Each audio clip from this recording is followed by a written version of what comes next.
And this story your grandmother tells you, Davies said, his voice dripping with condescending empathy as he addressed Lily's father, about her time in the service.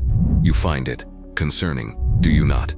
It's not good for her, Lily's father Mark mumbled, refusing to look at his daughter or his former mother-in-law, filling her head with fantasies. She's an old woman. She gets confused. Velma's posture didn't change. Her hands, wrinkled and showing the faint blue of veins, rested calmly in her lap. Rishian? She simply watched, her gaze steady, her expression unreadable. Davies turned his attention to the judge. Your Honor, my client's concern is for the child's stability. We have a grandmother, a lovely woman, I'm sure. He gestured magnanimously toward Velma, who is allegedly regaling her granddaughter with tall tales of being, of all things, a United States Marine. We believe this demonstrates a tenuous grasp on reality, one that is not conducive to a stable environment for a young girl. The judge, a man named Harris who looked as tired as the room felt, sighed. Get to the point, Mr. Davies. The point, Your Honor, Davies said, his voice rising with theatrical flair, is that these are delusions, dangerous ones. Lily has been telling her friends at school, getting into arguments. She claims her grandmother was some kind of war hero. It's a fantasy that needs to be curbed, and it speaks to the general fitness of Mrs. Harding as a guardian. He paused, letting the accusation hang in the stale air. With the court's permission, I'd like to call Velma Harding to the stand. A ripple of unease went through the small gallery. Judge Harris looked at Velma. Mrs. Harding. Velma rose with a slow, deliberate grace that seemed at odds with her age. She walked to the stand, her low-heeled shoes making no sound on the worn linoleum. The red jacket was a beacon. As she passed the bailiff, a burly man in his late 50s with a faded navy tattoo partially visible on his forearm, he instinctively straightened his posture. He couldn't have said why. It was just a reaction to her bearing. She settled into the witness chair, adjusted the microphone, and waited. Mrs. Harding, Davies began, circling like a shark that smelled blood. Thank you for joining us. Now let's clear this up for the court. You've been telling your granddaughter, Lily, that you served in the United States Marine Corps, is that correct? I have told her about my life. Yes. Velma's voice was quiet, but it carried a strange resonance in the silent room. It was a voice that didn't need to be loud to be heard. And your life as you tell it includes being a Marine? Davies pressed, a smirk playing on his lips. Ma'am, with all due respect, that's quite a claim for a woman of your generation. Things were different back then. Women didn't exactly storm the beaches of Iwo Jima, did they? A few people in the back chuckled. The judge shot them a glare. There are many ways to serve, Velma said evenly. Her eyes locked on Davies. Of course, he said, waving a dismissive hand. Perhaps you were a clerk, a secretary. A noble profession, to be sure. But Lily seems to be under the impression you were some kind of commando. More snickers. Lily buried her face in her hands. I was an officer in the Marine Corps, Velma stated, the words simple, unadorned, and solid as granite. Davies's smirk widened. An officer? My. And do you have any proof of this extraordinary claim? Discharge papers, perhaps. A DD 214. My client's discovery requests found no record of a pension, no VA benefits being claimed under your name. It seems odd. Paperwork gets lost over the decades, Velma replied, her calm infuriating him. And I have never felt the need to ask for anything I was not given. How convenient, Davies sneered. He leaned forward, resting his hands on the witness box, invading her space. You see, Mrs. Harding, the problem is your stories are affecting your granddaughter. You're teaching her to lie, to live in a fantasy. My client simply wants his daughter back in the real world, away from these war stories. He pointed to a small tarnished pin on the lapel of her red jacket. It was an eagle, globe, and anchor, the emblem of the Corps. The details were worn smooth by time. And what is this? A piece of costume jewelry you bought at a surplus store to sell the story. It's a nice touch, I'll give you that. Very theatrical. Velma's gaze flickered down to the pin for a fraction of a second. The lawyer's mocking words faded, replaced by the drumming of a cold, torrential rain on a Paris Island barracks roof in 1977. She saw a young woman, her own face, rain-soaked and streaked with mud, her knuckles raw. She was pinning an identical gleaming new EGA onto the collar of another young woman, Private Jensen, whose face was a mask of exhausted triumph. The air smelled of wet earth and iron resolve. They were part of the first platoon of women to complete the exact same final phase of the crucible as the men. The pin wasn't a symbol of service. It was a symbol of a promise kept, of a barrier broken. She brought her focus back to the courtroom, her expression unchanged. It was a gift, she said softly. A gift, Davies repeated, tasting victory. Your Honor, it's clear what's happening here. We have an elderly woman clinging to past fictions, creating a world of make-believe that is harming this child. She can't provide proof, she can't provide stability, she can only provide stories. He continued his assault for what felt like an eternity. He questioned her memory, her physical ability to care for a child, her finances. He painted her as frail, forgetful, and delusional. Through it all, Velma answered with a quiet dignity that seemed to enrage him further. She never raised her voice. She never broke eye contact. She simply sat there in her red jacket, an island of calm in a sea of manufactured outrage. The bailiff, whose name was Rick, had been watching the exchange with a growing sense of disgust. He'd spent 20 years in the Navy, most of it as a master-at-arms. He knew procedure, and he knew people.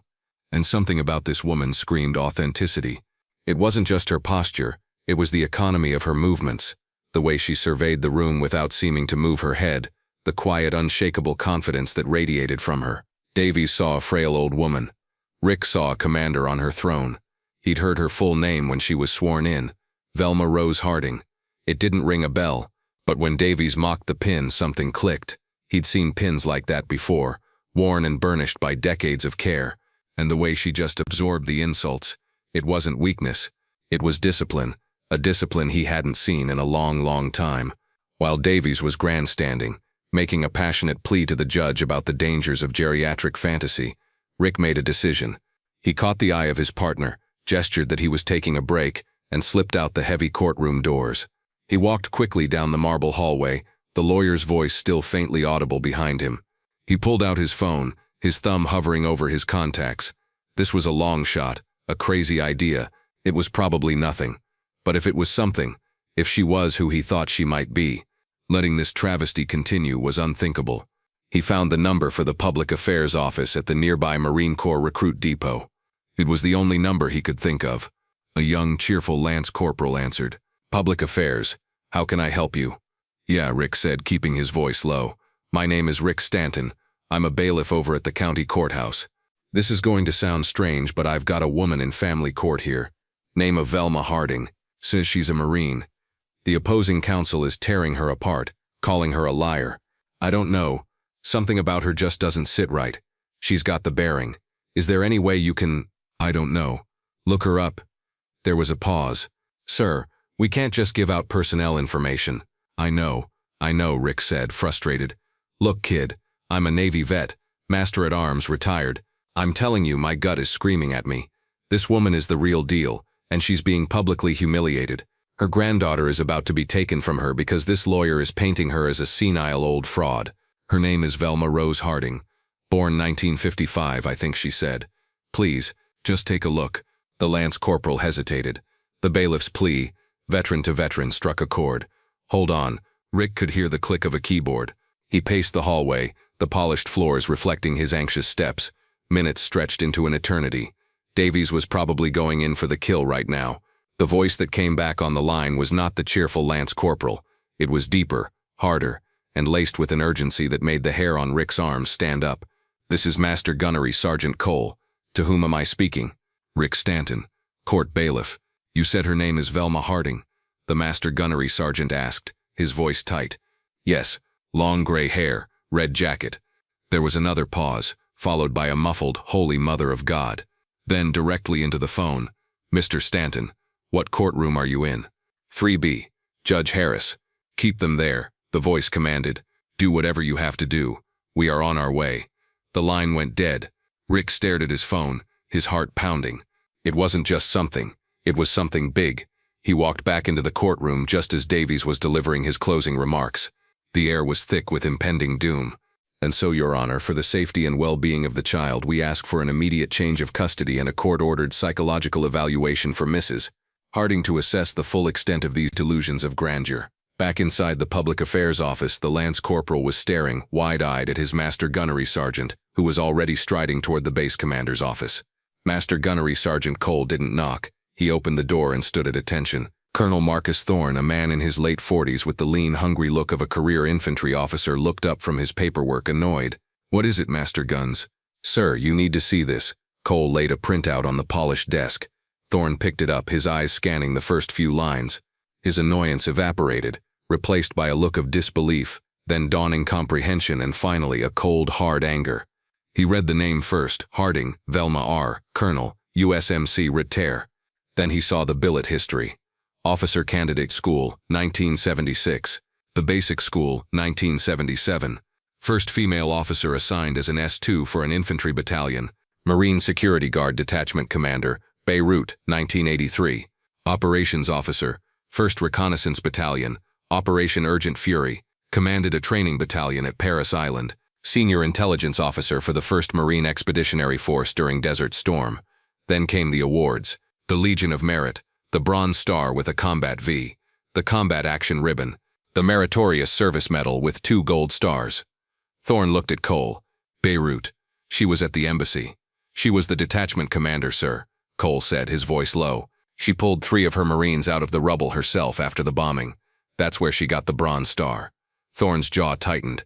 He stood up, his chair scrapping back. He looked at the photograph stapled to the file. A young captain with piercing, intelligent eyes stared back at him. The same eyes that were now framed by wrinkles and gray hair in a county courtroom.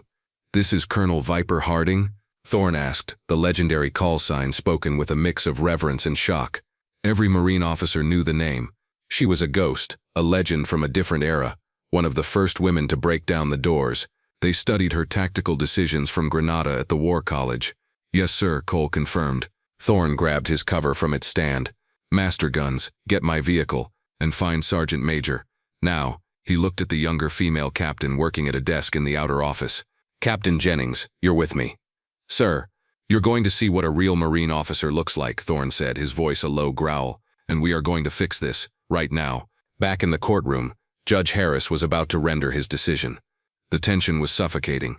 Lily was openly sobbing now, and for the first time a flicker of doubt, of pain, crossed Velma Harding's stoic face. She reached over and placed a reassuring hand on her granddaughter's knee. Davies stood with his arms crossed, a smug, satisfied look on his face. He had won. He had exposed the old woman's fantasy and secured custody for his client.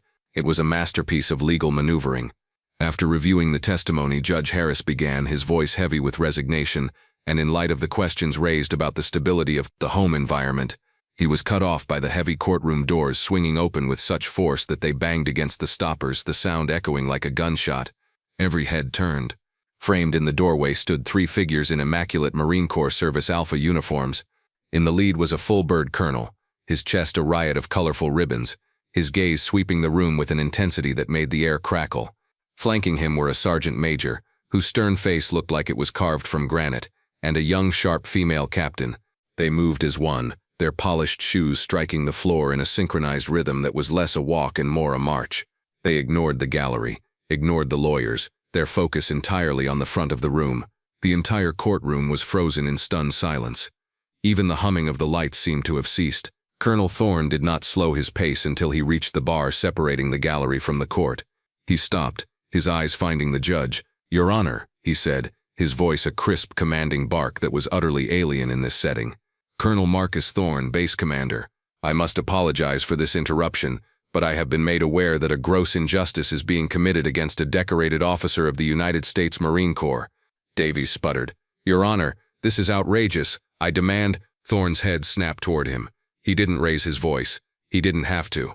"Counselor, you will be silent." Davies's mouth snapped shut as if physically forced.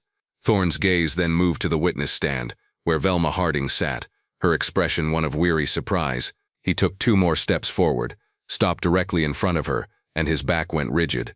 He brought his right hand up in a salute so sharp, so precise, it seemed to cut the air. "Colonel Harding," he said, his voice ringing with a respect that bordered on reverence. "It is an honor, ma'am." A collective gasp went through the courtroom. Davies's face went from smug to confused to sheet white in the space of 3 seconds. Lily's father looked like he was going to be sick. Lily stared, her tear-filled eyes wide with wonder. Velma looked at the colonel saluting her. A slow, sad smile touched her lips. She gave a slight, almost imperceptible nod. The gesture of a commander accepting the respect of a subordinate. Thorne held the salute for a moment longer before dropping it. He then turned to the judge, who was leaning over his bench, his mouth slightly agape. "Your Honor," Thorne began, his voice now a measured, controlled weapon. "The counselor here has questioned this woman's fitness. He has called her delusional. He has mocked her service. I am here to set the record straight. He held up the file he was carrying. This is Colonel Velma Viper Harding. She was commissioned in 1976. She was the honor graduate of her class at the basic school. In 1983, while serving as the commander of the Marine Security Guard detachment in Beirut, her post was bombed. She was buried in rubble for 3 hours. After digging herself out, she refused medical attention and spent the next 10 hours searching for her Marines, pulling 3 of them, 2 of them deceased, from the wreckage with her bare hands. For this, she was awarded the Bronze Star with a V for valor. As Thorne spoke, the words conjured a ghost in the room. The quiet old woman in the red jacket began to transform in their minds. A quick, searing image flashed through Velma's memory. The taste of concrete dust and blood. The crushing weight. The terrifying silence. Then the faint groan of a Marine trapped nearby. The searing pain in her own shoulder as she clawed at concrete and rebar, her only thought to get to her people. The world was smoke and screams, and the smell of burning diesel. It was a hell she had walled off for 40 years, a memory that now stood starkly beside the image of a smug lawyer in a cheap suit. The counselor questioned her grasp on reality. Thorne continued, his voice dripping with ice. Her reality included running intelligence operations against narco-terrorists in South America. It included planning reconnaissance missions during the invasion of Grenada. It included serving as the senior intelligence officer for an entire Marine expeditionary force during Operation Desert Storm, where her analysis was credited with saving the lives of an entire battalion. He took a step toward Davies, who involuntarily shrank back. You mock the pin on her jacket. That eagle, globe, and anchor was earned at a time when women had to fight 10 times harder than men just to be seen as equals. It has been polished by the sands of Iraq, stained by the mud of Paris Island, and it bears witness to a career of honor, courage, and commitment that you, sir, could not possibly comprehend. The courtroom was utterly silent. The only sound was the quiet rustle of paper as the court stenographer tried to keep up, her fingers flying across the keys. The young female captain behind Thorne was staring at Velma, her expression a mixture of awe and hero worship. She was standing in the presence of a living legend, a woman who had kicked down the doors that allowed her to have a career, her fitness. Thorne's voice dropped to a near whisper, yet it seemed to fill every corner of the room. This Marine has passed every test this country could throw at her. She has endured hardship and loss that would break lesser men. She has led Marines in combat. She has mentored generations of officers. The only thing she is unfit for, Your Honor, is to be in the presence of men who mistake quiet dignity for weakness and gray hair for senility. He turned back to Velma. Ma'am, the entire command staff sends its deepest respects and its profound apologies that you were ever subjected to this. Judge Harris finally found his voice. He cleared his throat, his eyes wide. He looked from the furious colonel to the pale-faced lawyer, and then to the quiet, dignified woman in the red jacket. Colonel Thorne, the judge said, his voice full of a new, profound respect. The court thanks you. Your information has been illuminating. He glared down at Davies. Counselor, I believe your motion is denied. In fact, I may consider sanctions for frivolous and abusive litigation. Davies could only nod, his professional life crumbling around him. Judge Harris then looked at Velma. Colonel Harding, ma'am, custody of your granddaughter is affirmed. This case is dismissed with prejudice. He banged the gavel, the sound a final, definitive crack that broke the spell. Velma finally allowed herself to take a deep breath. She reached for Lily, pulling the girl into a hug. Lily clung to her, no longer crying from sadness but from a fierce, overwhelming pride. Colonel Thorne then addressed Davies one last time. You failed to do your homework, counselor. You assumed. You looked at a woman with gray hair and you saw a target. You didn't see the iron underneath. The Marine Corps doesn't have an expiration date. Experience doesn't expire with youth. Remember that. Then, Velma spoke, her voice clear and calm. She wasn't looking at the judge or the lawyers. She was looking at Lily. The standards are the standards, she said, her words a lesson for her granddaughter and a rebuke to everyone else. They don't change for you because you're a man or a woman. They don't get easier for you because you're young or harder because you're old. You either meet them or you don't. That's fairness. The only thing that matters is what you can do. She gently touched the worn pin on her lapel. This just means I met the standard for a very long time. The fallout was immediate and absolute. The story of what happened in courtroom 3B spread through the courthouse like wildfire, then through the local news, and then across military networks. Davies's firm issued a public apology, and he was quietly reassigned to handle wills and estates, his career as a trial lawyer effectively over. The judge ordered mandatory training for all court staff on veteran sensitivity, with a special emphasis on not making assumptions based on age or gender. At the Marine Corps base, Colonel Thorne made Velma Harding's file required reading for all his junior officers. He invited her to be the guest of honor at the next Marine Corps birthday ball, an invitation she graciously accepted. A new mentorship initiative was established, named the Harding Program, connecting pioneer women veterans with young female service members just starting their careers. A few weeks later, Velma and Lily were in the commissary on base, picking up groceries. It was a Saturday, and the place was bustling with Marines and their families. As they turned down an aisle, they came face to face with a pale, humbled Mr. Davies. He was holding a basket with a single carton of milk in it. He froze, his face flushing with shame. He looked like he wanted the floor to swallow him. "Mrs. Colonel Harding," he stammered. Velma just looked at him, her expression neutral. I wanted to apologize," he said, his eyes on the floor. "Sincerely. What I did, the things I said, there's no excuse. I was arrogant, and I was wrong. I am truly deeply sorry."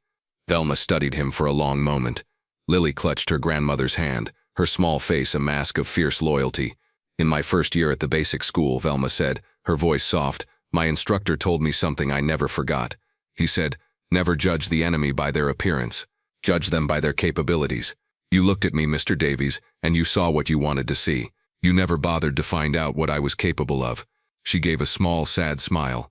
"It was a failure of intelligence. A good lawyer, like a good officer, should never suffer from a failure of intelligence. Learn from it." She nodded once, a gesture of dismissal and, perhaps, of forgiveness. She and Lily continued down the aisle, leaving him standing there with his single carton of milk. As they walked out into the bright afternoon sun, Lily looked up at her grandmother, the woman in the simple red jacket who was so much more than anyone ever guessed. "Grandma?" she asked. "Were you scared? In the courtroom?" Velma Harding looked down at her granddaughter, her eyes, which had seen so much, now soft with love. "The courtroom is just a room, sweetheart," she said. "I've been in much scarier rooms. The secret is you just have to remember who you are, no matter what anyone else says." The story of Colonel Velma Harding is a powerful reminder that heroes don't always wear their greatness on the outside. It's a testament to the quiet strength and unwavering valor of the women who broke barriers and served with distinction, long before their contributions were fully recognized. Their legacy is not just in the battles they fought, but in the standards they set and the lives they shaped. If you were inspired by this story of courage and resilience, please like and share this video to honor our veterans. And don't forget to subscribe to She Chose Valor for more stories of the incredible women who have served our nation.